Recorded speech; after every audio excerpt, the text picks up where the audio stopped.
Allegedly. We are live. What's up, everybody? Hi. Hi, we're live. I'm Chris Curran, and Andrew Gelina is here with me. What's up, Andrew? Hey, how you doing, Chris? Thanks for having me. Yeah, well, so what I'm going to do in this, what we are going to do in this live stream is go over your voice and do post-production on your voice and really dial in settings and make you sound your best. And I will say right off the bat that because you have a good mic and you have good mic technique, which I'll show everybody in a second, that helps a lot. Like, you know, we can't understate the fact that if you record audio properly with decent equipment, that alone brings the quality like 80% there, period. It's very important. So you have that, which is great. So we're just going to polish it. I do want to real quick mention that all this is obviously part of Podcast Engineering School, which is my school. If anyone wants to learn how to produce podcasts at a professional level, we have a program for that. And your show is Underserved. This is your website, which is underserved.libsyn.com. And people can go check out your show. All the links are here. Man, you got a lot of links here. Look at this. Yeah, we publish everywhere. We are the podcast for the rest of the tech industry. We cover stories of people kind of coming up, how they got into the profession. A lot of folks are software executives or have been software developers for years. They usually have some very interesting stories. Most recent one there, Don't Drink the Java. The guy actually learned to program as part of a cult.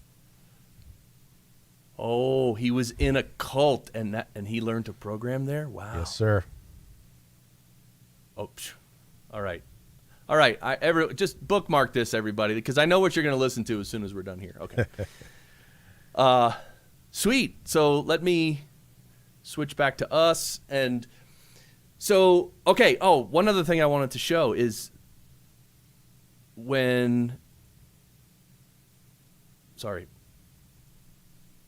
if you go to my site, which is podcastengineeringschool.com, and if you go down, here's the school, the full online program. This is the full program. This is a smaller one called Getting New Clients at Higher Rates. But this is the one that you just purchased, custom settings for your voice using the Scheps Omni Channel plugin. This is an audio plugin from Waves, and it's really good. And we're going to go through it and all that and process your voice. So just so everyone watching knows that if you do want your voice tweaked by me, and not only do I tweak your voice and mix it and clean it up and everything, I actually make a video walking myself through the whole process and talking through what I'm doing. So it's kind of like, it's both me dialing in the settings for you and teaching you exactly what I'm doing so that, you can tweak it on your own if you want. Like for instance, if you want more bass in your voice, man, you can crank up the bass. I think I have plenty of that. Yeah, you do, man. You have a nice radio voice, and you're even speaking into an SM7B, which is not known for. Well, no, not many microphones are known for the really low end. So that's pretty cool, man. So we're gonna start. So you sent me some audio, and by the way, if you're watching, feel free to say hi in the chat. Andrew and I are gonna just start from the beginning, and I'm gonna stop sharing, and I'm gonna share again, and I'm actually gonna share Rx7. Okay, so this is Izotope Rx7. I'm gonna resize it a little so it shows up on the screen a little better. And so Rx7 Advanced is what you have, right, Andrew? Yes, sir. Yeah. So Rx is really good software for cleaning up audio. It has all these, you can see over here, it has a million different handy modules to clean up audio and fix random things. So this is what I do when I record any raw audio. First thing I do is I bring it into Rx. And when you're in Rx, you can see a lot of things. Like I can tell a lot. So first of all, your level here is maybe a hair low, but but very good. I'll say that. Very good. This is a good level to record at, especially when you're recording in 24-bit, which you are, right? Yes, sir. Yeah. So when you record 24-bit, you can have a little lower recording level. And what I mean by that is, let me just... Actually, you know what? I might be wrong. That might be 32-bit float. 32-bit float. Oh, yeah, baby. So this is 9 dB higher, and you could see the tops of the peaks are clipping and everything. So this, although you could probably get away with this too, but the level you're recording at, which is this, is totally fine. First thing I see, if we zoom in here, is some plosives. And I know you're aware of this, Andrew, because you sent me your signal chain and all the your plug-in chains and everything you're using. And so I see some plosives, so that's fine. As far as noise, I don't. It's hard here because you didn't really stop to take. Well, here's a little spot, but yeah. So there's like you have very little room noise. Is that right? Yeah, it's a pretty well treated room. We got a new office that we moved to in June, and got to kind of design it from the ground up. Cool. Yeah. So that's great, and that's all I really notice. I don't notice any hums or anything major. I mean, you got this. If you look down really near the low end, like from literally 15 hertz and below, there's this little muddy stuff, which we're gonna, which I usually roll that off. I'll show you how I do that. Okay, but before I clean up your audio here, a couple things. You had mentioned that you normally, in your DAW, which I'm going to share my DAW right now. In your DAW is where you normally use the RX processors, right? Yeah, I use pretty much everything as a plug-in, try to do everything inside Reaper. Okay, so you use Reaper too, right? So okay, so I loaded a few plugins, and I also loaded these. If you can see these are the 5 RX7 modules that you typically use. So you can do this. You can use your RX7 modules, and then, like I mentioned earlier, we're going to use the Scheps Omni Channel to dial in settings. You also have the Vocal Rider, which we're going to use that too, and you also have the CLA 3A, which I just bought like literally 20 minutes ago, because I had a voucher from Waves, and I was like, "What do I buy?" And then you said you had this one, and I was like, "Cool, I'll buy this one." So anyway. So you can do this in Reaper. You can use the RX7 modules in Reaper. What I prefer to do is not use them in Reaper. I would first, like I mentioned, and I'm going to switch back over to RX. I would first bring raw files into RX, and I would do all that processing here. And in RX, it's real easy to create a module chain too. You just click up here on module chain, and then you can even see I have some saved chains here. Like here's the chain for my voice. I run phase, I run loudness, I run a deplosive, and I run EQ. And so you could use all your chains here. Now we need to listen because you did. Sorry.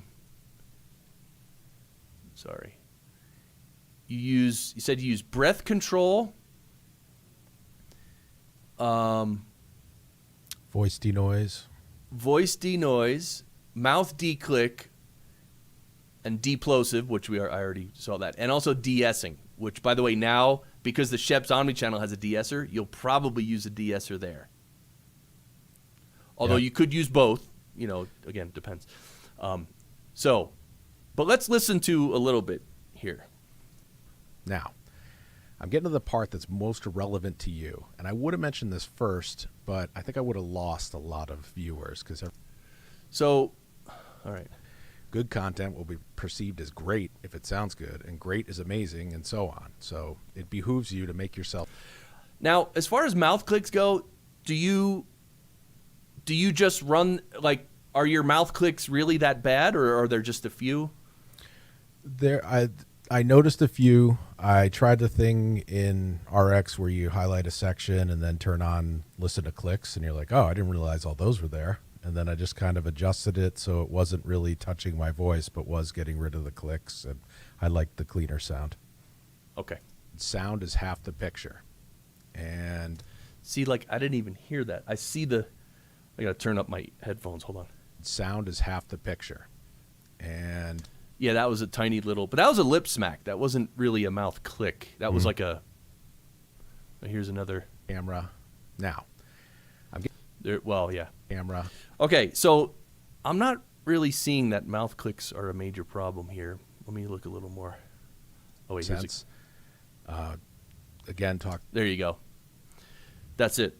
Okay, so we got two of those. Okay, so when I do processing in RX, so we're just going to step back a second now.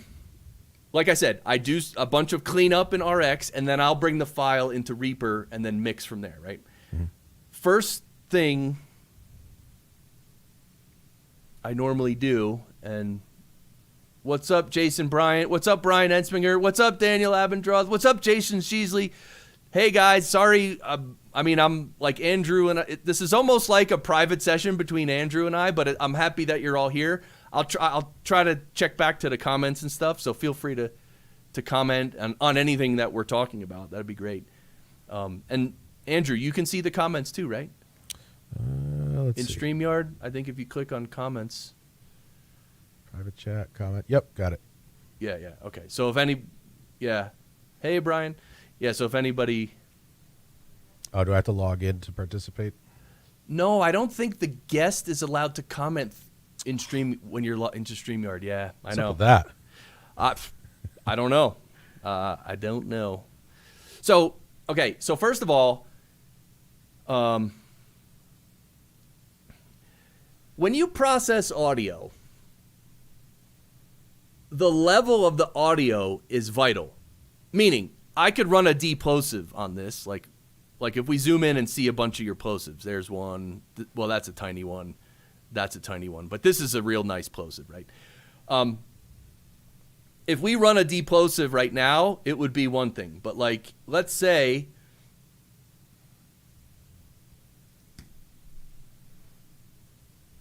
this was the level you recorded at. If we run the same deplosive, and by the way, this is a terrible low level. My point is, if we were to run the same deplosive here, it probably wouldn't even catch that plosive because it's too low in volume. Did you just turn down the gain with the gain thing? Yeah, I just dropped the level. So for whatever reason, when you're clicking the things on the right, they're not showing those on the StreamYard thing, like the pop-ups that you normally see in RX.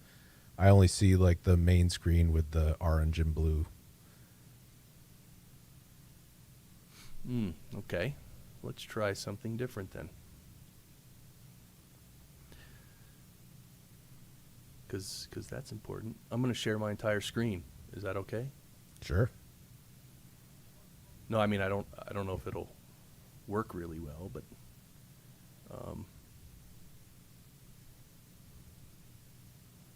okay, now you can see the gain. Yes, sir. But you can also see StreamYard and so on. Yeah. So just maximize over it. This is getting confusing. Yeah, okay, so that's Reaper.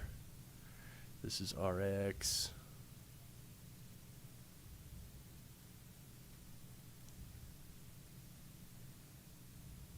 Okay, and I can't do anything different than that. Okay, and also, okay.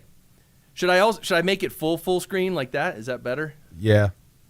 Okay. Yeah, that's much all right. better. So now we're in RX, and you see I dropped the level really low. Mm-hmm. So, okay. This is so weird trying to stream and teach and fix every stupid little thing that happens. It's actually very difficult. So, okay, we're back to the original file. You can see the plosive there. If you were to run a deplosive right now, look, if you open the deplosive, there's a sensitivity setting, right? Mm-hmm. So you're going to dial this in. So if this level was a lot lower, you'd probably have to crank up the sensitivity to catch the same plosives, right? So what my point is, the level of this audio is vital to how that audio gets processed by any processors. So what I do in RX, usually in the cleanup phase, I normally, first thing I do is run the phase, and this is a 15-minute file. I think we can actually just chop it down a little just for processing time. Mm-hmm. So if we run I like to run the phase, because what running the phase does is it makes sure that there's no asymmetry. So it makes sure that the positive side of the wave and the negative side of the wave are exactly equal, and it just helps prevent clipping and stuff. It's not a vital process if you don't have phase or if you don't have RX, don't worry about it. But I just like to run phase. It just makes it nice. And then I would run the loudness. There's a mono chain. So then I would run the loudness, and I would put it. I like to put it at -23. So let's run that. So now it's running, and it's setting the loudness of this. Well, you could see it. -30.8 was the LUFS level of your raw recording. So right now, I'm basically boosting it up 7 dB, and I'm also making the true peak at -1, right? So now what we have is your raw audio file at -23 LUFS. Now we can use the deplosive, and whatever settings we dial in on the deplosive, next time you use the deplosive, you can use the exact same settings, because right before you use the deplosive, you're going to set it to -23 LUFS. So Cool. That way this -23 LUFS level audio is going to go through the deplosive, and it's going to act the same way, and it's going to create the same effect. It's going to remove the plosives in the same way. Does that make sense? Yes. Normally in Reaper, I use the SWS extensions to normalize to -23 before I start editing or anything. Okay. That's cool. So yeah, you're doing that same thing. Mm-hmm. So now I would let's look at a couple nasty plosives. So wait a second, before I get crazy here then, what's up everybody? Jason Bryant, dude, Jason Sheasley, what's up, brother? Am I screen sharing or application? What do you mean? I'm sharing my whole screen, actually, as you could see now. Wow, look at that. All right, anyway. I was trying to share the application only, but then no one could see the pop-ups. Or the... Pop-overs. What are they called? What is it? Pop-up, pop-over, sure. Either one. Yeah, the little dialogue box, whatever you want to call it. Okay, so before I get into this, do you want to continue doing it your way, or do you want to switch over to doing it the way I do it?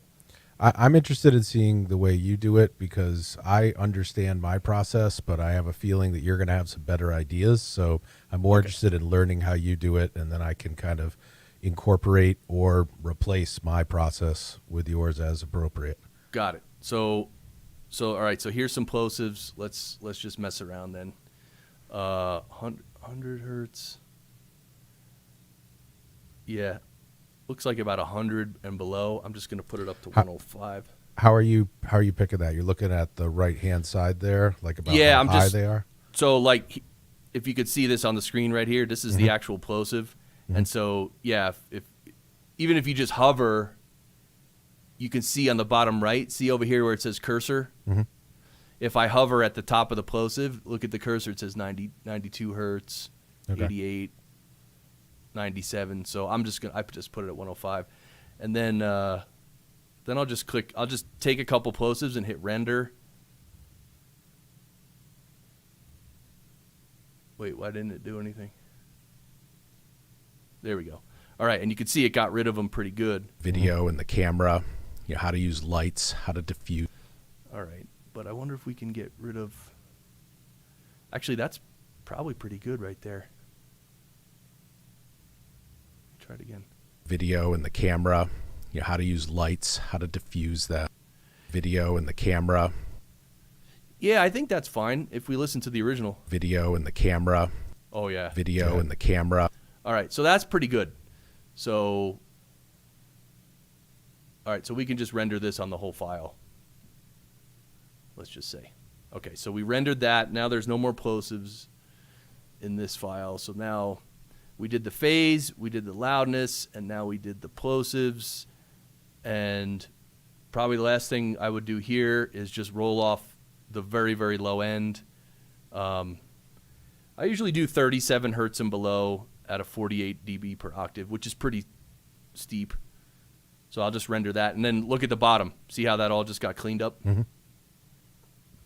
So now, basically below 30 hertz is rolled off a lot because you don't need any of that. That's just mud.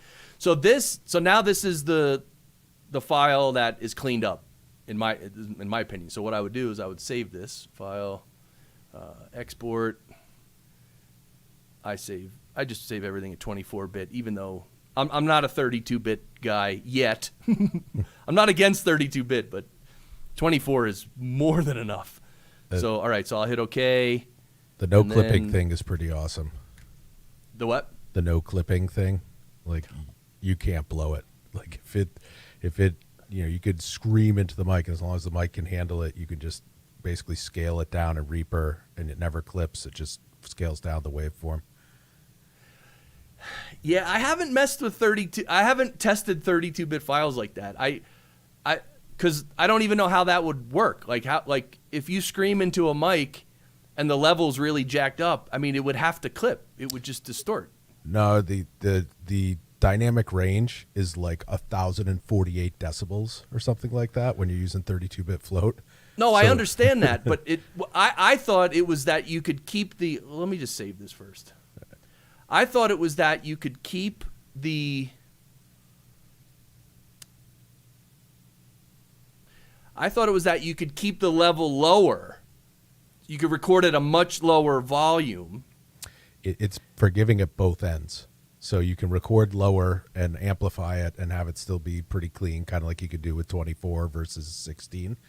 But also high, like a lot of the movie guys really love this because if they're booming something and like all of a sudden there's like some huge loud noise, in post they can just turn down the gain on it and the waveform just goes, but it's not clipped.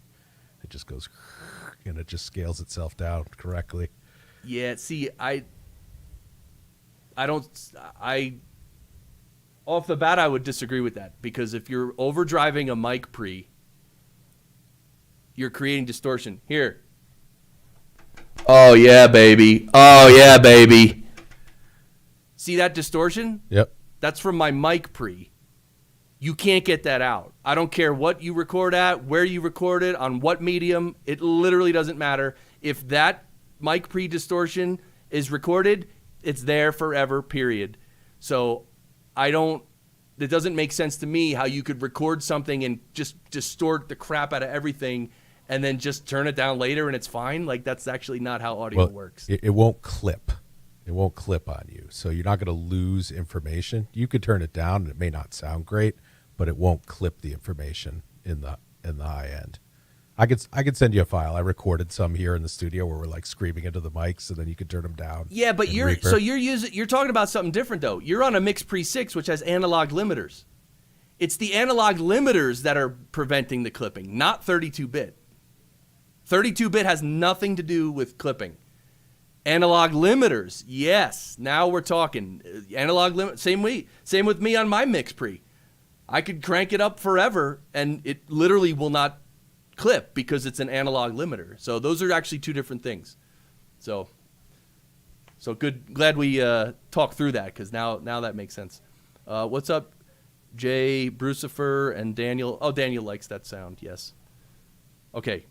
So we saved your file, and now let's bring it into Reaper. I guess I should. This is so terrible, like having to run the stream and do everything. Okay, so if we're in Reaper and we're here, we're going to bring the file in. Okay, so here's the file in Reaper. And so, before we get to that, So what I would do if I were you if you want to do it the way I do it, in RX, make a module chain. And it's pretty much exactly what I have here. Phase, loudness, deplosive, and then EQ. And then what are your settings for phase? Well, phase is just adaptive phase rotation. Okay. That's it. Just the checkbox. Yep. Loudness, I have it at -23 with a -1 true peak. Okay. And for the deplosive, well, that's what I have, but what we just dialed in for you was 2.1 sensitivity, 2.4 strength, with a frequency limit of 105 hertz. Okay. So that would be your settings. You could just change that in here. So whatever, 2.1, 2.4, 105. And then the EQ, again, I'm just rolling off the low end, 37 hertz. Sometimes I do brick wall, sometimes I do it's probably better to do 48 dB per octave. Okay. But you just use the EQ like this, and you just use the one band, and you just 37 hertz and below, you just roll it off, whatever. And that's it. So then this would be your module. And then you could, obviously add a preset. You click add preset, and you're going to name it. And we can name it. Okay. Now that's it. That's the module chain. So now next episode, when you record your raw audio and you bring it in here, all you do is you go to module chain, you click on this, and you scroll and you find Andrew Gelina, yo. And then you just hit render. You hit render and it goes through all four and it's done. Then when it's done, you just export it as a new file. Because, again, you always want to have the original recorded file, which is this, and then in addition, the file that you created with RX. You always want to keep the original. You never want to overwrite that. So, okay, so then once you get in here, hold on, let me check oh, no more comments. 10 people watching. Holy cow. Andrew, you're famous. So, all right. So what we're going to do here now is, okay. And technically speaking, you could do the same thing here. Mm-hmm. Well, actually, I don't know if you can do the phase as a plugin, but again, I wouldn't. So for this, I'm just going to remove all the RX stuff. Okay. So now getting to the Scheps Omni Channel. And you also have the vocal rider and the CLA3A. The CLA3A is a compressor. We're gonna just leave that out for now. The vocal rider we will probably use, maybe, but the Scheps we're definitely gonna use. And the thing with the Scheps, just so you know and everyone knows, this is a full featured channel strip here. It's got the gate. It has saturation. It has filters. It has EQ. It has 3 different compressors, VCA, FET, and optical. And it also has a mix knob on the compressor, so you can do parallel compression. And then it has 2 de-essers. This is 1, this is 2. And having 2 de-essers is really great because sometimes there's sibilance lower, like maybe around 5K, 5 to 6K.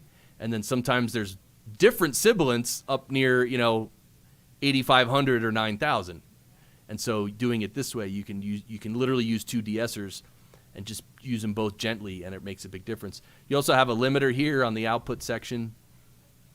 I don't typically use that, but you could probably set the limiter to -0.5 or -1 if you wanted to, just to catch any peaks that come through, and then your input and output level, which I'd never even touch. Is there any reason to catch them here versus like letting something catch it on the a voice master or something like that? Well, the only reason you would catch it here is because if a peak goes too high on the output, it might actually distort a little. So that's the only reason. But yeah, usually you're not processing audio at such a hot level where you need a limiter here. You know what I mean? Oh, but a lot of times you can use a limiter Okay, so some people, when they speak, they get real loud and then they get real soft. And then they get real loud and then they're like, they're like huge peaks. Those people, using a limiter is really handy because you can literally bring the limiter down to -3 or -4 or -5, and just when they make a real loud noise, you just stomp that stuff right down. Like it's just done. So for some people, that's a good way to use a limiter for people who are extremely dynamic. Even if you're going to use compressors and stuff, you still need to use a limiter to chop off those big ones. But you don't talk like that, and your file doesn't look like that. I mean, this is a very even, uniform wave file here. Your peaks are not that much louder than the lower parts. You know, like the here is probably about the lowest you get, and then this is probably the highest you get. That's not bad at all. So for you, you're not going to need a limiter. Oh wait, could you? Yeah, you were able to see that. Okay. Mm-hmm. So normally I have the gate on and the threshold is like at minus. Well, actually now I put it at around -52, which is really low. It just literally if you're not talking and there's not much background noise, it'll just gently roll it, push it down 20 dB. I normally push it down 20 dB. That's what this floor knob is for. So you could push it down all the way 60 dB, but 20 dB is far enough. And sometimes if a gate has to open and close and go too far, it can sometimes be weird. So the close I have on 0, the attack I have on the fastest attack, because whenever you use a gate, you always want to use the fastest attack. Mm-hmm. Like unless it's for music and it's for an effect. But for spoken word, just always the fastest attack. And then the release I have set at 1300 milliseconds, which is 1.3 seconds, which is pretty slow. You could probably even make it a little slower, So that's how I use the gate, and you don't have a big problem with noise anyway. And by the way, and a gate doesn't solve the noise problem completely either. So a gate is not this magical fix that, a lot of people who buy the DBX 286S channel strip, they use that gate and they think that that's it. They got a gate. Now they can have an air conditioner 3 feet from their head and it's fine. They have a gate. It doesn't work that way. Okay. Okay. Then the next, so I usually use the gate. And by the way, I just will mention that when we're done here, I'm going to save all these settings.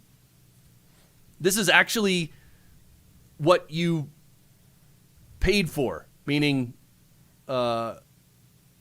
if we go to the me dialing in your Scheps Omni Channel settings, what I'm going to give you, this is what you purchased here. What I'm going to give you is the settings. So I'm going to hit save here, and I'm going to save all these settings into a little XPS file. It's a .xps file. And then I'm going to send it to you, and you're going to just click load and load that file, and then all the settings that I dial in are going to be boop on your screen, and that's it. So that's cool. Okay, so the pre-section here is for saturation, and I like using the odd harmonic saturation, and I usually have this set at 14 or 12, somewhere between 12 and 14. If you use too much saturation, it becomes distortion, but when you use a little bit, it brings the voice forward, and it kind of makes it a little smoother, like analog. It's hard to explain, but it like really does make it tape saturation, or I don't actually know what kind of saturation they're using here. That's a good question. I heard a good one though. If it sounds better, it is better. Well, that's how life works right there.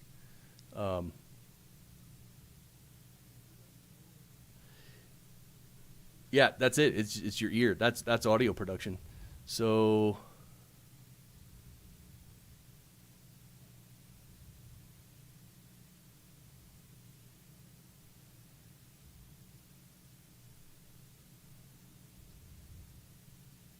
wait, where? All right, sorry, I'm going to be scrolling, everybody. Just don't get dizzy.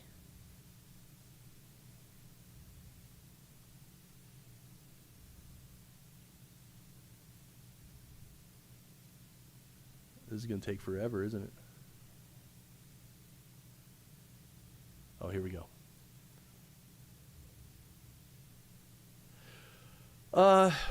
It adds harmonic distortion, much like analog devices. Yep, adds warmth and color, yes. Even here it doesn't say. All right. 12 to 14 makes it sound better. Don't use too much. Yeah. Yeah, I mean, you could, again, you can try everything. So, for instance, if we right now engage it and play your voice. A little bit better than they do by default. And I've spent, a year of shooting video. So see, that's like really distorted, right? So, okay. So that's the pre-section. Also, the filters are here, which are really handy, which is usually the filters are actually part of the EQ. You can, roll off some low end and roll off some high end. These are really handy. And actually these 6, 12, and 18 are the steepness of the curve. So if we go, let me add an EQ to show you what I mean there, because it actually, all right, I'm going to add the famous, not infamous. So if we use low cut,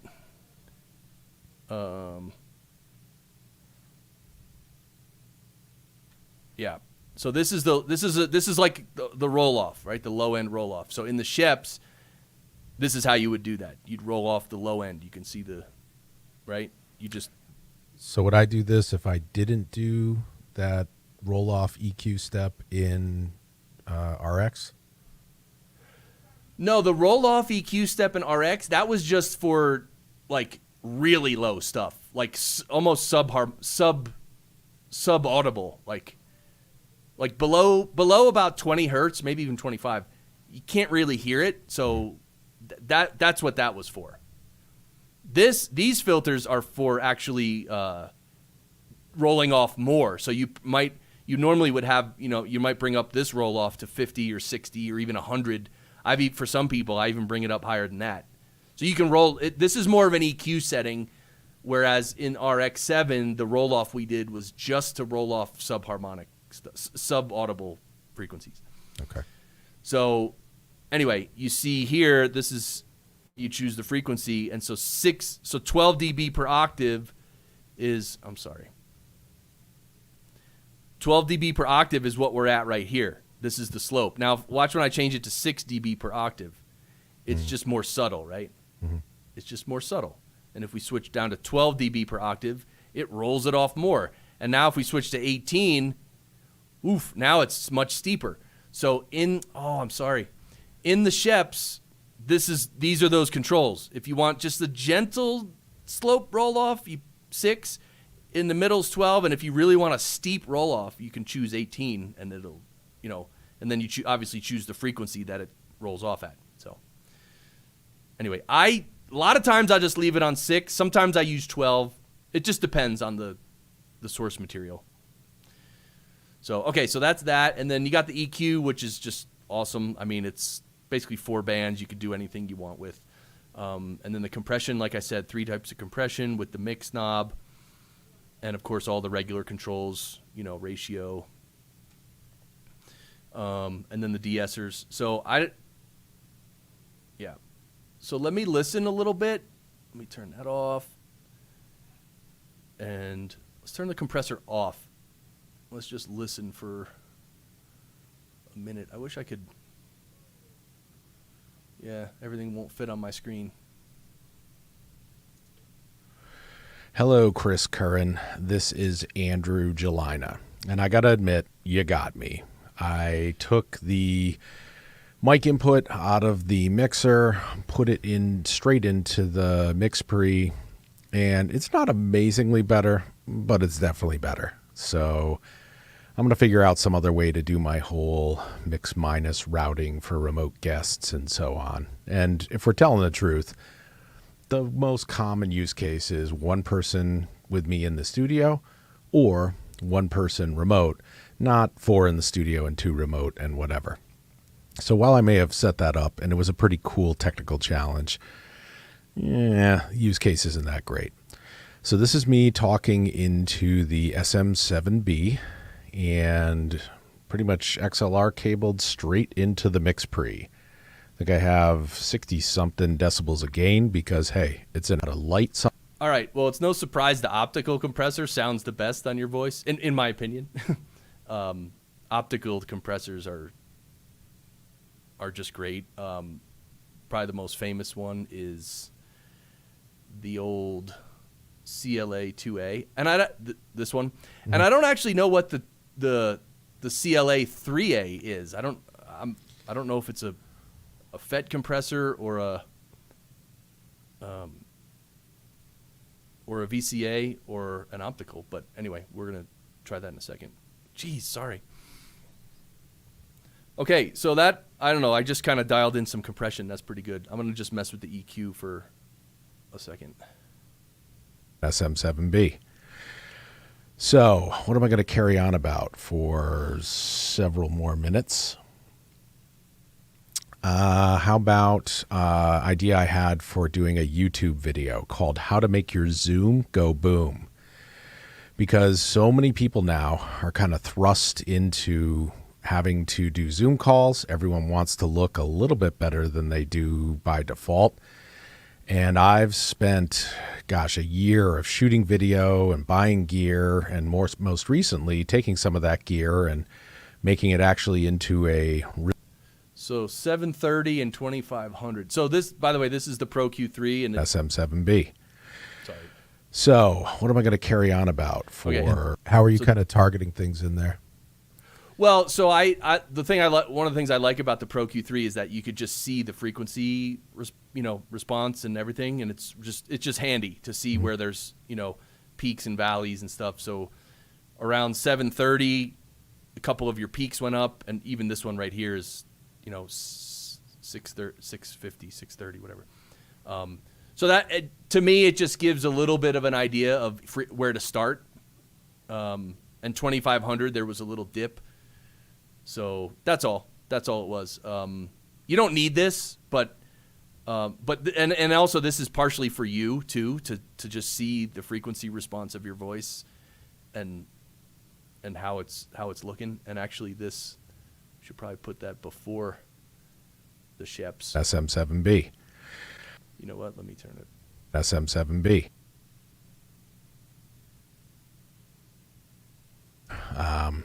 Try to make themselves look better. My friend Mark Carberry, who was a guest on the Underserved podcast, had a term called the Zoom shirt. It's the dress shirt that you kind of pull over your head so that you can look good from roughly the waist up on a Zoom call when really you've been lounging around in a dirty T-shirt most of the... See, also you could see where there might be some sibilance, like this 4.4K keeps peaking up here, and then this doesn't look major, but anyway, I'm going to turn that off and go back here to try some EQ. Try to make themselves look better. My friend Mark Carberry, who was a guest on the Underserved podcast, had a term called the Zoom shirt. It's the dress shirt that you kind of pull over your head so that you can look good from roughly the waist. Oh, you hear that nastiness? Mm-hmm. Try to make themselves look better. My friend Mark Carberry, who was a guest on the Underserved podcast, had a term called the Zoom shirt. It's the dress shirt that you kind of pull over your head so that you can look good from roughly the waist up on a Zoom call when really you've been lounging around in a dirty T-shirt most of the day at home. Okay, so... I haven't been paying attention to the comments. Are you guys commenting? Jason Sheasley, LA3A was the FET version of the LA2A. Oh, thanks, Jason. Yeah, that I didn't use the. No, I did see an LA3A when I was working in the studios, but it wasn't common. It wasn't common. Like LA2A was common. Like every studio worth its salt had probably two LA2As in the room. That's yeah. Yeah, it's good to know. Waves had a sale, and I couldn't find the LA2A in the buy two get two thing, but they would let me get the LA3A, so I figured I'd try it out. Yeah. No, it's definitely a good compressor. And Brian says he thinks it's preamp saturation in the Scheps. Well, yeah. Chris Sullivan. What's up, Concha Bobble? The odd saturation adds odd harmonics. Yes, which adds more frequency content to the original audio. Nice. Okay, so back to whatever I was doing. All right. Yeah, I'm going to add some mids. Sorry. 2-3 feet away from them. And they're also using their speakers to hear the other people on the Zoom. So it's like a really bad speakerphone. And the speakers and the internal mic at the same time, and you know what happens there. And there's no consideration to sound treatment or mic placement or how do I...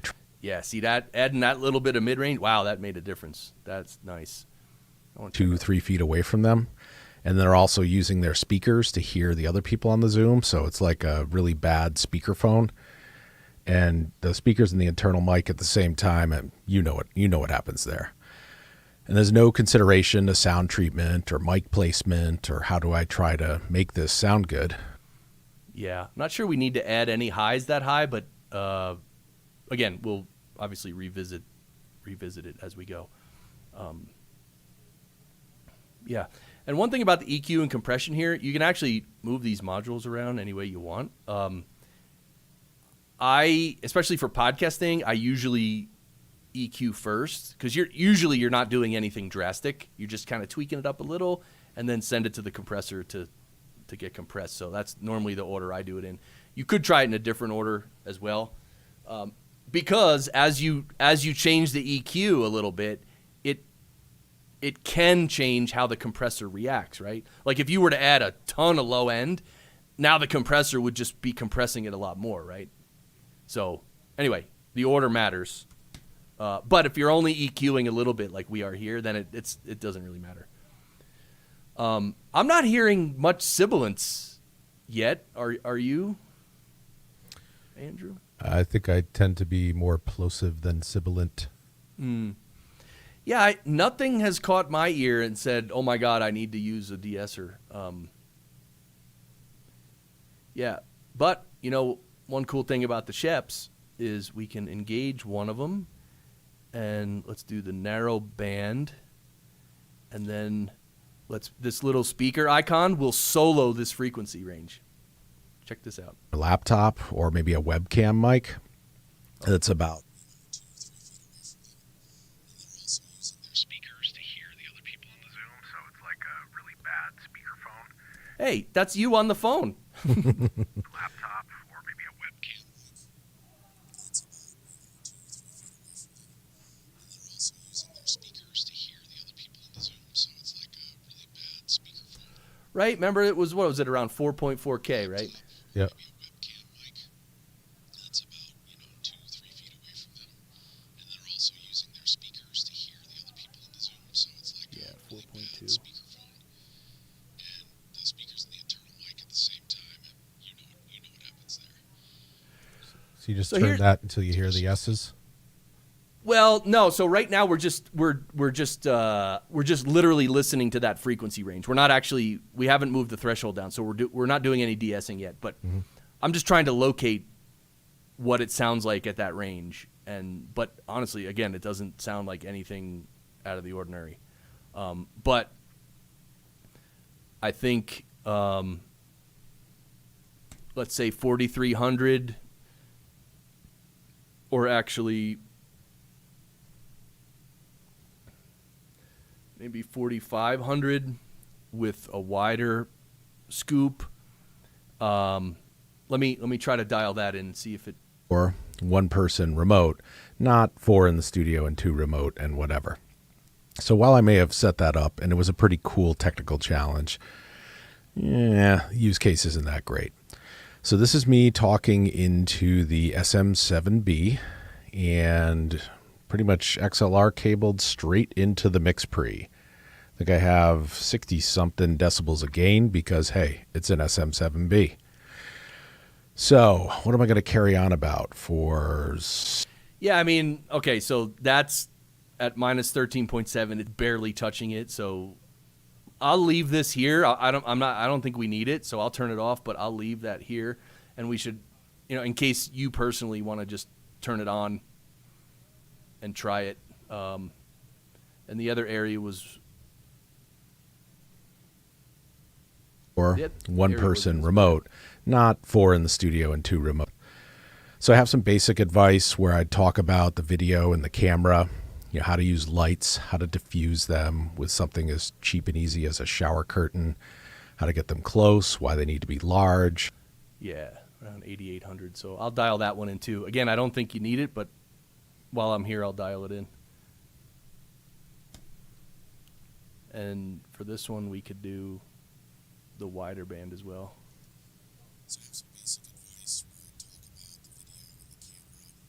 the video and the camera, how to use lights, how to diffuse them with something as cheap and easy as a shower curtain, how to get them close, why they need to be large. What a key light is, how to use an LED. So it's not just vanity, people want to look better on their Zooms. It's also their professional image, it's your brand, whether you're an individual or a company. And I think it's more important than ever, with everyone being thrust into this. And I think remote work is here to stay, even for a lot of people who were not working remotely prior to COVID.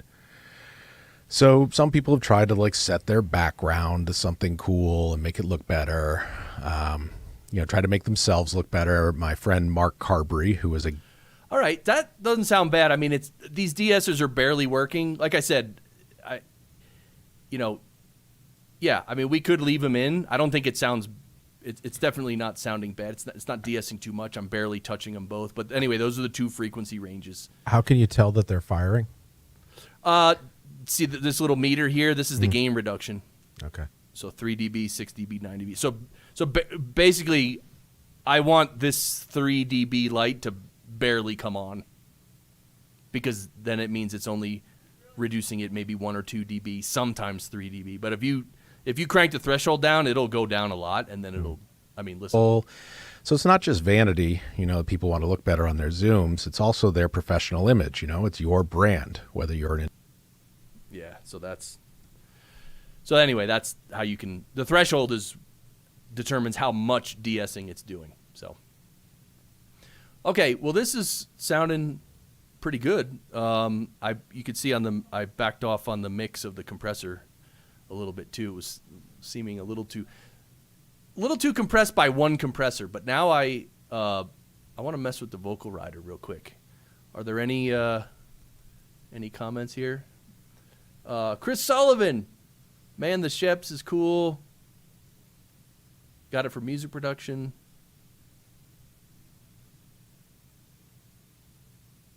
Oh, yeah. Try the Scheps. I mean, the Scheps is a good plugin. The reason the Scheps is a good plugin, in my opinion, is because it has everything. Has 2 de-essers, gate, saturation, EQ, compression. It just has everything. For mixing, not for repair, not for cleanup. Repair and cleanup are different. Once you start mixing, this plugin has everything. Brian Ensminger says, "Did you know that you can solo any of the EQ controls by holding down Control on a Mac? Works for high pass, EQ, and de-esser. So hold down Control. Let's try it." Actually into a really nice looking webcam for Zoom. Oh, yeah. DSLR camera. And make that into a webcam. That's you on or the where phone. to get the little dongle to connect the HDMI to your computer. Listen to that. How to make your audio sound right? better, or maybe how to light something for video. All right. But there's not really one that kind of Just for ties effect. everything together with the 80-20 rule. And so you're just control clicking on that at 20% of the cost. Hear that? Or people are more receptive. Yeah, I'm just holding down Control, and then I'm clicking and holding on the gain, and That's cool. it solos that. Yeah, that's pretty cool. And he said you could also do it with the filters too. Cool. Yeah, I didn't hear. You know what? Actually into a really nice looking webcam for Zoom. And there's already videos to do parts of this, like to take a DSLR camera and make that into a webcam, or where to get the little dongle to connect the HDMI to your computer, or how to make your audio sound better, or maybe how to light something for video. But there's not really one that kind of ties everything together with the 80-20 rule. And Okay, this is something that you're going to have to decide on, Andrew, is how much to roll off. Like, I just set it to 45 hertz and at a 6 dB per octave slope. And to me, that sounds good because, you know, like you want a lot of low end in your voice, but you don't want it to be too fat and like messy. Like, you know what I mean? Like, low end is good, but if it's just like fat and uncontrolled and messy, I'm not saying that's what your voice is, but I'm just saying in general, that's, it's a spectrum, right? Hold on a second. On one end, like low end can be really tight and clear and punchy. On the other end of the spectrum, the low end can be just like blah, like muddy. Like muddy, loose, uncontrolled, and so a lot of times you can roll off a little bit of, like, even though you want your voice to be low end because it sounds great, you can roll off a little bit of that low end, and it just tightens up the whole thing. Yes, it does remove a little bit of low end, but it allows it's just clearer low end, if that makes sense. Mm-hmm. So, but anyway, what I was saying is that you could just turn this on or off. It just click it on or off, and you could just decide for yourself if you want to roll that off or not. Either way, it sounds good. Yeah. So we'll just leave that in, and then let's just look at the vocal rider. Camera, meaning that. Well, normally, so vocal rider, I usually start with the smallest range, which is plus 0.5 and minus 0.5, because a 1 dB range is the lowest you can get. And slow is probably good, and the sensitivity can probably be there. Camera, meaning that it's a dirty t-shirt most of the day at home. And your average Zoom setup, doesn't get much better from there. A lot of folks. So the other thing you got to get is the target, right? So let's do minus 25. And really, you've been lounging around in a dirty t-shirt most of the day at home. And your average Zoom setup, doesn't get much. So what I want to do for this is you want to, like, the vocal rider's awesome, but like remember, because your mic technique is very consistently good, and also we're using a compressor, and we're probably going to use another compressor. So we don't want the vocal rider to do a lot, but where it works well is like these points when you're talking at your lowest volume, the vocal rider can push that up a little, and then when you hit one of your louder parts, it'll pull it down a little, but it won't pull it down too much where it sounds funny. So, which is a high gain fisheye camera, meaning that it's trying to make the. So what I like to do is have it almost pulling it down the whole time, except for when it gets really low volume, then it'll push it up and it'll make a difference. It's trying to make the most out of a little bit of light, and it tends to be grainy and distorted, especially as you get to the edges of the image. Yeah, see right there, that was good. So how do you know how much is enough? Like, because you got the plus 0.5 and minus 0.5. Like, how do you know when you need more? Well, okay, like I said, this is a bad example of, okay, here. Let's mangle some stuff. There we go. And their laptop or maybe a webcam mic that's about, 2-3 feet away from them. Wait a minute. Is this And their laptop or maybe a webcam mic that's about, 2-3. No, this isn't right. Something with the. And their laptop or maybe a webcam mic that's about, 2-3 feet away from. Oh, maybe because it's slow. And their laptop or maybe a webcam mic that's about, 2-3 feet away from them. And then. See, it's even too low. It's not even picking it up, actually. Okay. So let's try minus 10. The laptop or maybe a webcam mic that's about, 2-3 feet away from them. Why is it reacting like that? The level's so much lower, but it's reacting the same. You guys see that? Do you have to widen the range or no? No, see how slow,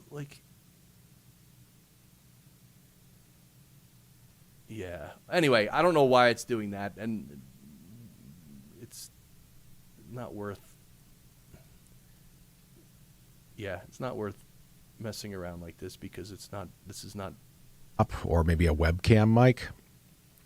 Or maybe a webcam mic that's about 2-3 feet away from them, and they're also using their speakers to hear, just using the internal mic on their laptop, or maybe a webcam mic. You know what happens there.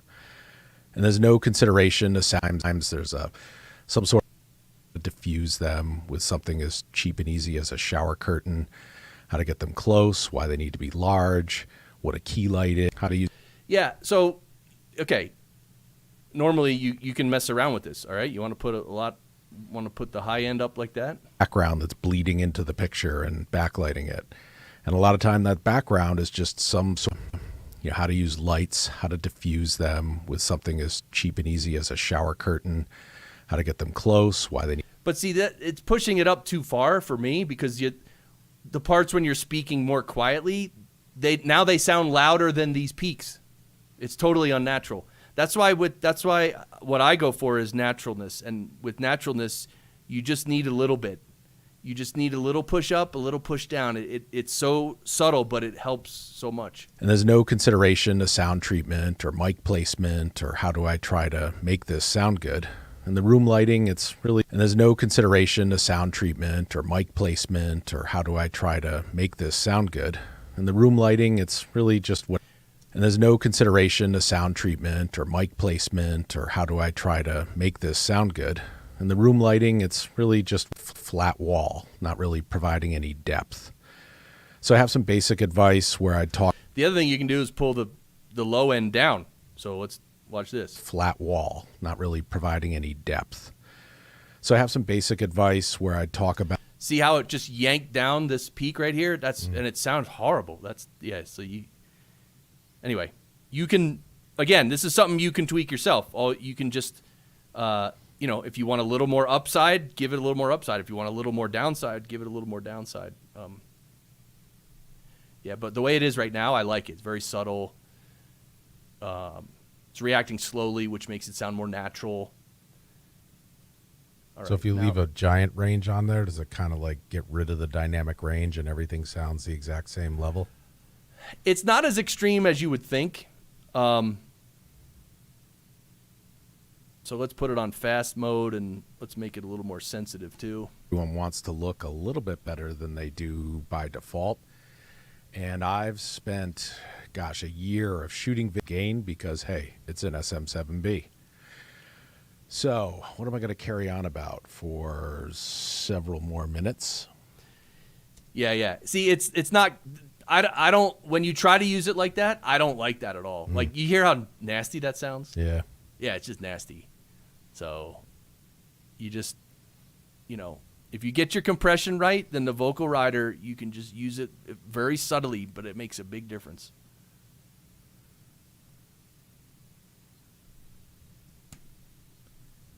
Okay, that's where it was. So now let's try let's see, Sophia, welcome. Chris Sullivan. Is it volume level or gain on the clip? Maybe it's that. Yeah, you're right. It's either, it might be I was probably dropping the volume after the plug-in chain, right? So yeah, you're probably right, Sophia. That's a good catch there. Yeah, I've never, I never mess around like that, try to do something unnatural. But Jason says, I see all the time with Vocal Rider, which is why I only use it to reduce volume. Yeah, some people do that. Yeah, so what he's talking about is you could set, for instance, this top range at 0. and then just manage the downside, right? Which is, you know what? It's all the same thing. Like, it's the same thing, right? It's just, I mean, it's not the same, but you know what I mean? Like, the effect, what you're going for is the same effect. And so where you put these, I mean, you could put this up here and then just put your target much louder, right? Like, it's the same. That would literally be the same thing. So it's, yeah. The target's decibels, not lufs, right? It's probably decibels RMS, or it might be lufs, actually. Yeah, I actually don't know. It's not peak level though. It's loudness level, which is either RMS or lufs. So yeah. All right, so let's get into this bad boy. Let's get some crushing in. Can we? Can we have some fun here? They're using, a lot of times they're just using the internal mic on their laptop or maybe a webcam. All right, first of all, I've never used this plugin. We got the gain, compressor, peak reduction. They're using, a lot of times they're just using the internal mic on their laptop or maybe a webcam mic. See, everything sounds better louder, though. You ever notice that? Yep. That's why when you're mixing and listening to various plugins and things, you got to make sure you compare things at the same volume, or else you will always prefer the louder signal. You'll be like, oh, dude, that's way better, dude. Right? So that's it. This is like the LA2A, but They're using, a lot of times they're just using the internal mic. right. So on the LA2A, is it backwards, right? Oh no, it is the same. Gain on the left, peak reduction on the right. They're using, a lot of times they're just using the internal mic on their laptop or maybe a webcam mic that's about 2-3 feet away from them, and they're also using their speakers to hear the other people. Sorry, Mike McCallan is texting me, everybody. He doesn't know I'm live, Remote work is here to stay, even for a lot of people who were not. All right, let's get some peaks here. They took the mic input out of the mixer, put it in straight in. They took the mic input out of the mixer, put it in straight into the mix pre, and it's not amazingly better, but it's definitely better. So I'm going to figure out some other way to do my whole mix. See that's it's sucked in too much right there. Whoa.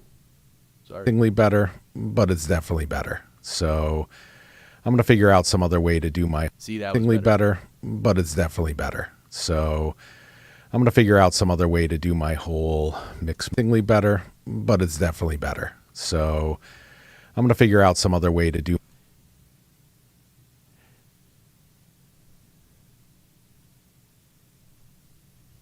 Your brand, whether you're an individual or a company. And I think it's more important than ever, with everyone being thrust. Oh, I like that. Your brand, whether you're an individual or a company. And I think it's more important than ever, with everyone. Yeah, see, that was a little too much. Wait, if I hit undo. So funny. It was at 3.59 and I liked it, and then I put it to 3.62 and it was too much. Your brand, whether you're an individual or a company. And I think it's more important than ever. Yeah, that's it right there. Now, and the overall gain, because this is like an output gain, actually. Your brand, whether you're an individual or a company. And I think it's more important than ever. So yeah, it looks like we're a little hot there. Your brand, whether you're an individual or a company. And I think it's more important than ever, with everyone. That was -1. We can get more juice out of that. Your brand, whether you're an individual or a company. And I think it's more important than ever. Your brand, whether you're an individual or a company. And I think it's more important than ever. Oh yeah, hitting 0. Yeah, baby. All right, so I don't know. All right, now, but wait, hold on. I want to actually put the CLA3A in and out to hear the difference. So this, like to take a DSLR camera and make that into a webcam, or where to get the little dongle to connect the HDMI to your computer, or how to make your audio sound better, or maybe how to light something, or where to get the little dongle. Oh yeah, it's much better with it, right? Yeah, it brings it more to the front, just makes it Yeah. Pack more punch. Yeah. It's just like really nice right in front. Okay, here's without it. Or where to get the little dongle to connect the HDMI to your computer. Here's with it. Or where to get the little dongle to connect the HDMI to your computer. Yeah, maybe just the hair. 3.59. Let's go 3.56. 3.14159265438. Dude. Make it pi. Let's do pi, and then on the Scheps we'll use the golden ratio. And, okay, that's how we mix. All right, well, this is... Better, my friend Mark Carberry, who was a guest on... Okay, now that we compressed it more, now I don't want to roll this off anymore. Listen. Better, my friend Mark Carberry, who was a guest on the Underserved podcast, had a term called the Zoom shirt. It's the dress shirt that you kind of pull over your head so that you can look good from roughly the waist up on a Zoom call when really you've been lounging around in a dirty T-shirt most of the day at home. And your average Zoom setup, doesn't get much better from there. A lot of folks are using their built-in webcam, which is a high-gain fisheye. See how things affect each other? Now I like adding a little bit of low end because when it goes to the CLA, well, actually it's going to this compressor first, but then it's being compressed again. And typically when you compress things, it reduces the low end.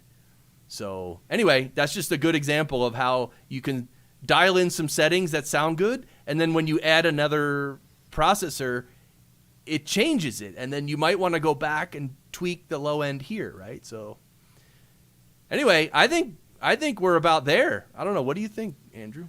I think it sounds good. I'm definitely looking forward to, since I have the same audio file, when you ship me the settings, I can pull up that same chain and Reaper and listen to it on these cans locally, and it sounds good, from 2,000 miles away. So I imagine it's going to sound even better when I put it in here.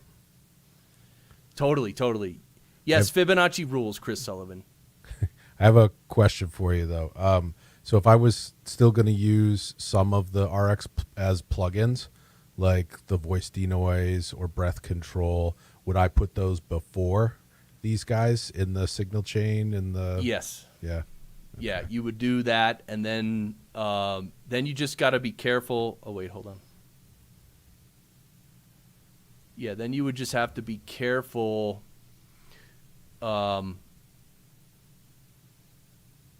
You'd have to dial in those first and be careful dialing them in. Like if you're going to use the Denoise, like whatever you use, just go easy, like, you know what I mean? Like, don't overdo it.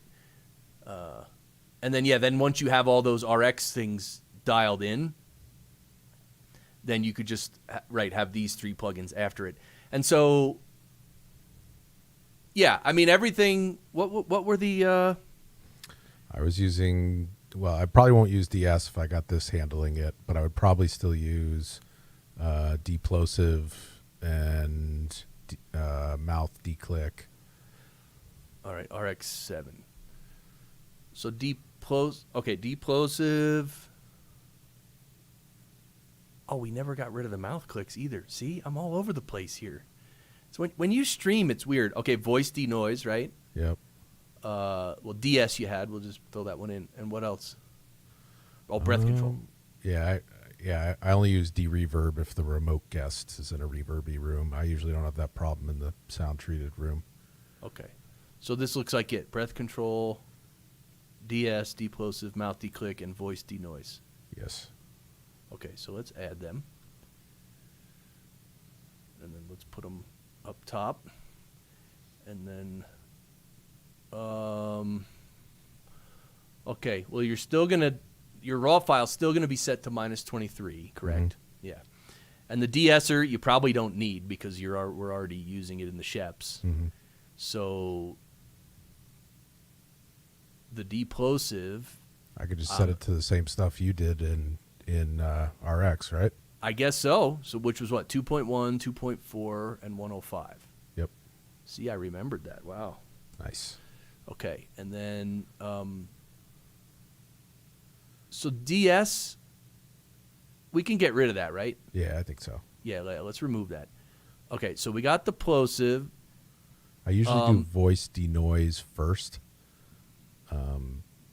in my chain, just because I kind of figure that's clean up, then do breath, and then I let gates handle anything that's left after breath. Right, so voice denoise makes sense. Then I'd say deplosive because it's easy to do. And then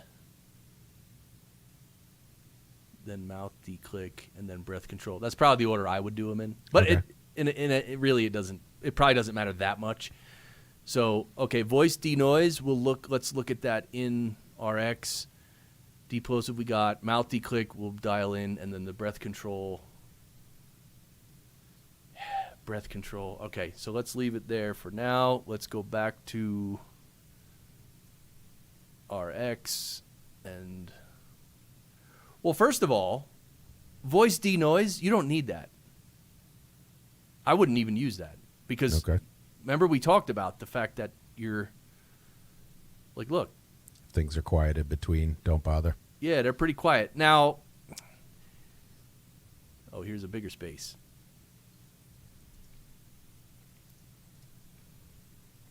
How about Wait, what?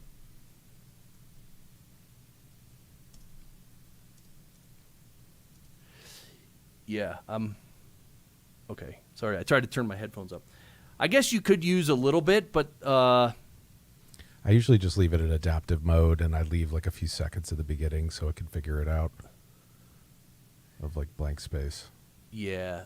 All right, adaptive mode. Yeah, you can use that. And then how much reduction do you normally use?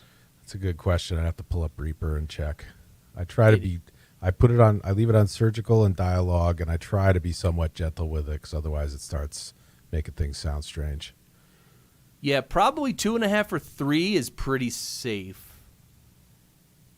As soon as you get 5 and 6, you got to be careful. And if you go above 6 or 7 or 8, like if you go to 8, 9, 10, that's serious. So maybe even 3, around 3, maybe 2.5 or 3. Okay. Something like that. Okay, and then adaptive mode, if you want to do that, that's fine. And then, so that'll be the voice. Oh, so adaptive mode, reduction. I'm going to say 2.5. Threshold, just leave it, whatever. I think it handles that. All right, deplosive we got. Oh, yeah, the mouth declick. Well, that's a lip smack with some mouth declick. So, wait, so with mouth declick, okay. I usually just turn on, in the DAW, I turn on output clicks only, and then I just turn everything down, way up, and then start turning it down until I only hear the clicks.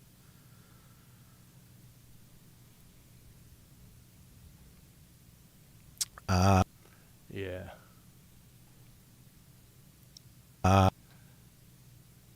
Yeah, this is. Yeah, it's a little.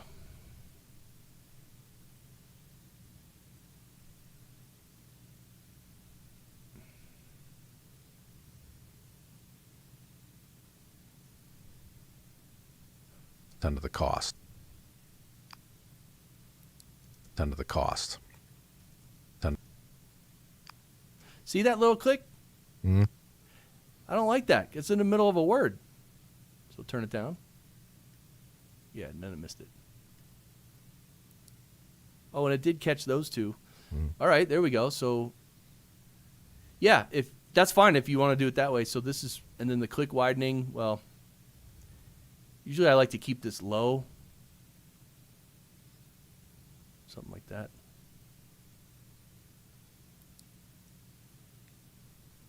Yeah, something like that. So what, sensitivity, 2.6.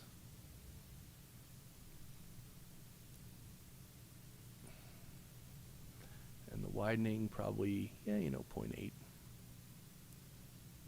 0.9. Frequency skew, sometimes I do skew it up, but you could probably just leave it.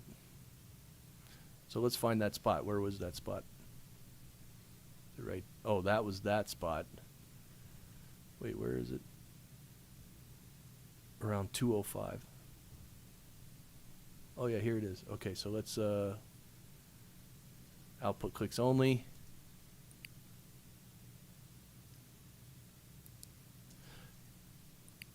See something right? What is that right in there?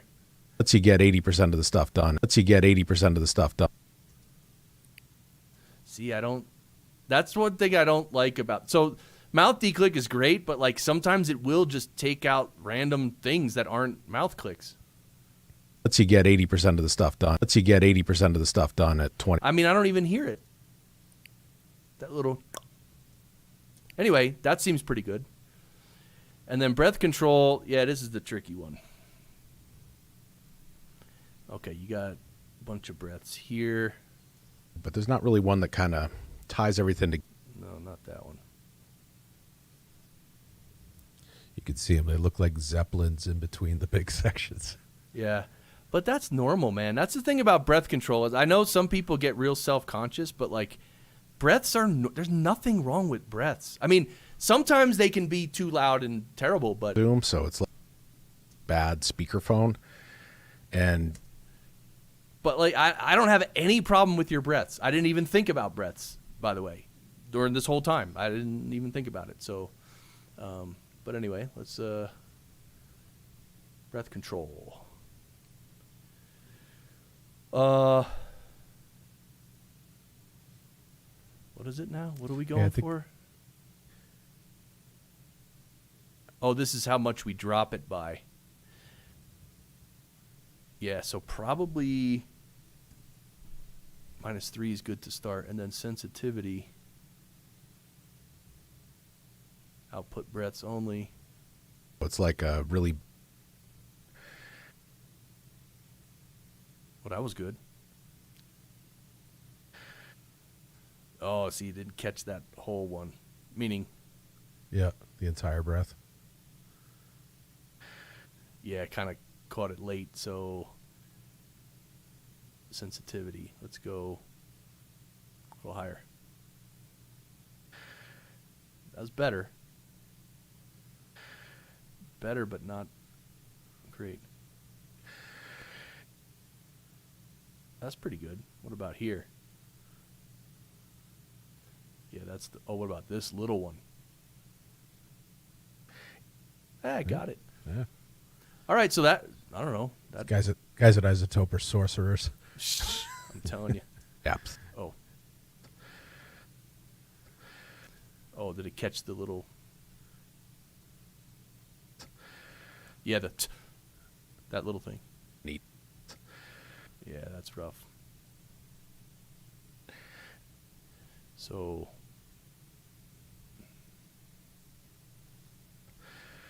Still caught it. Neat. Yeah, I caught like a piece of it. Yeah. Neat. Neat. What the heck is that neat thing? Is that you live?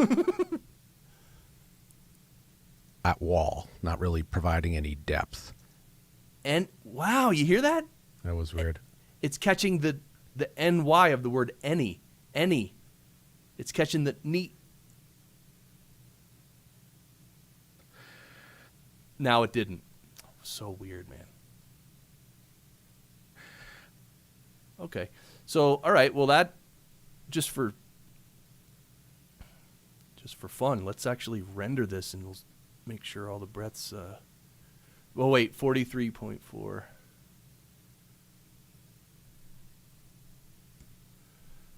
And then this was what, -3? Although you could... But with gain, not target. Oh, the gain, not target. Okay. Yep. Save that. And then, okay, let's render that. Yeah. So if you might want to even, I don't know, like do a little more than -3. Fool around with it. I've tried using the target too. I was watching some videos today on YouTube about using that. That might be better, -5. For the day at home. And your average zoom. Yeah, maybe even -6. Let's try -7. Let's really, Let's go crazy over here. Really bad speakerphone, and the speakers. That would work. I'd say -6, somewhere around -6. Now here's the funny part: you do that enough, and then your gate's going to knock them the rest of the way out. No, because the gate closes too slow. Okay. Yeah, the gate won't knock them out. But we'll change that to -6, and there you have it. So if we actually put in the breath control, put in the mouth declick, the plosives we already got rid of, right? Yeah, you did that in the. And then the voice denoise is in. So now let's try it with all that. You get the mouth clicks only. Yep. Yeah. Most recently, taking some of that gear and making it actually into a really nice looking webcam for Zoom. And there's already videos to do parts of this, like to take a DSLR camera and make that into a webcam, or where to get the little dongle to connect the HDMI to your computer, or HDMI to make your audio sound better, or maybe how to light something for video, but this is more truthful.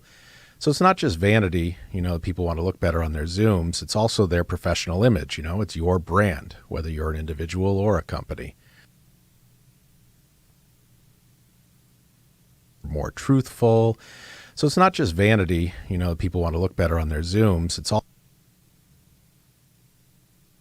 more truthful. So it's not just vanity, people want to look better on their Zooms. It's all. Yeah, it's definitely affecting the sound.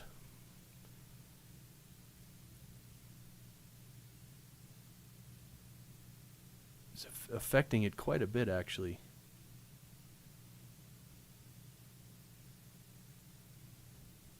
Maybe it's just the voice denoise. More truthful. So it's not just vanity, people want to look better on their Zoom. More truthful. So it's not just vanity, people want to more truthful. So it's not just vanity, people want to look better on their Zooms. It's also more truthful.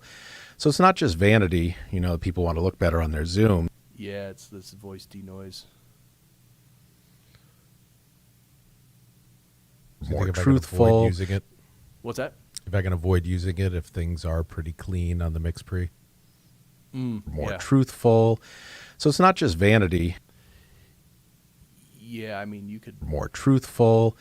So it's not just vanity, people want to look better on their Zooms. It's also their professional. More truthful. Yeah, it's slight. It's slight, but you could use it though. I mean, you could still use it. I mean, it degrades it a tiny bit, but Is it taking away a little high end clarity? Is that what you're hearing, or yeah. So what you could do is, reboost? yeah, use a little EQ here. Better people are more receptive to your message. You're perceived as being smarter or more truthful. So it's not just vanity, people want to look better on their Zooms. It's also their professional image, it's your brand, whether you're an individual.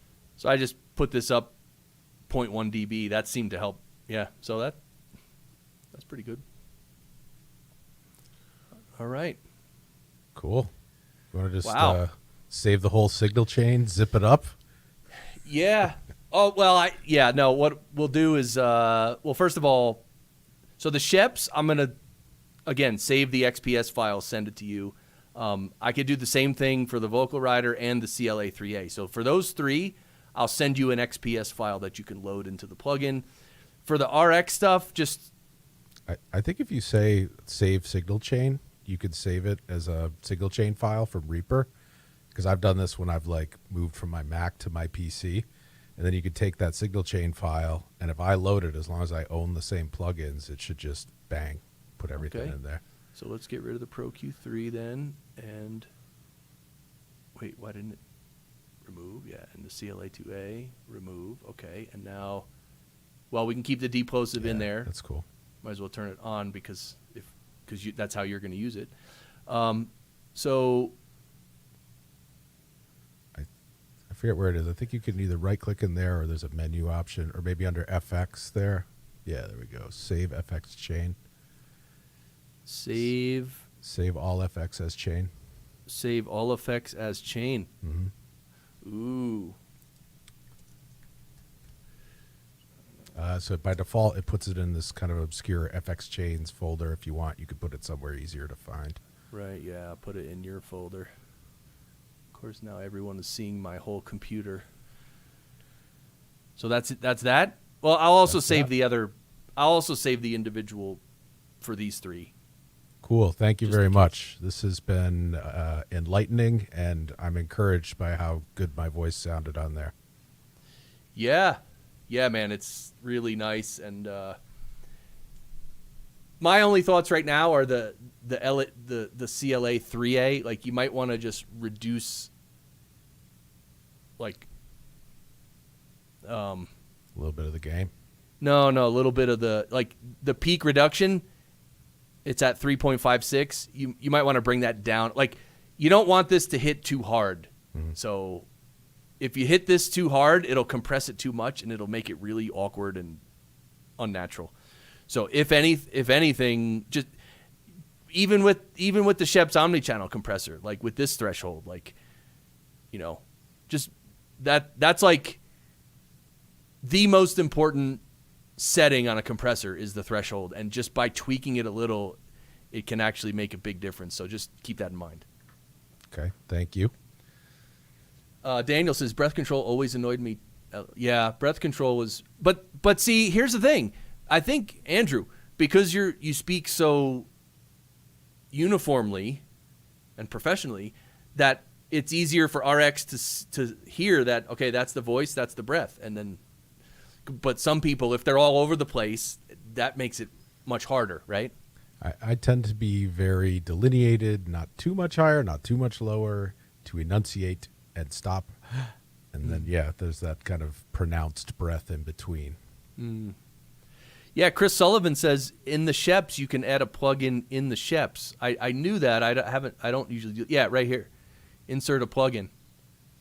So you could put any plugin, really. You want to put the... You can actually use RX Advanced as a host, too, and you can put other plugins inside it. Yes.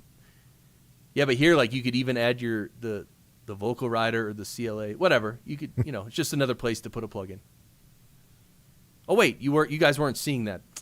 Sorry, I was showing it on my screen. Right here. Wait.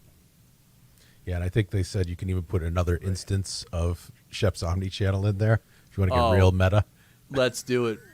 Here we go. Wait, where's my...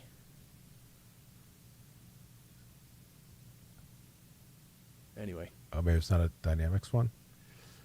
No, I have it in channel strips, but I don't see channel strips here. I don't know, how is this plugin? Anyway, doesn't matter. Okay. All right, brother. That was awesome. Well, thank you very much. I appreciate it. I learned a lot, and I'm looking forward to getting the new toy when you ship it. Cool, man. Yeah, all right. So thanks, everybody, for watching. Scheps Meta Channel. Yes, Chris Sullivan. Cool. And I also recorded this video capture on my screen, so I'll send that to you as well. You can just archive that because, you being here is really cool because you got it all firsthand. Yeah. I like that, but you can bet I'm going to go back and rewatch a bunch of it. Cool. All right, Andrew, thanks, man. And I'll send you all that stuff probably tonight or tomorrow. Definitely by tomorrow. All right. Thank you very much, Chris. Thanks, guys. All right. Thank you, everybody. We're going to end the stream here. Thanks, everybody, for watching. Don't forget. Hold on. Don't forget. Wait. Don't forget. Underserved, the podcast. Check out Andrew's show. Underserved.libsyn.com, or obviously anywhere you get podcasts. And all this is, of course, brought to you by Podcast Engineering School. Want to be a professional podcast editor, engineer, and producer? Okay, terrific. Thank you. All right, Andrew. All right. We'll see you, everybody. Thanks. Bye. All right, bye, guys. Thanks, Chris. Thanks, everybody, for commenting and everything. So we'll see you soon. Okay, bye.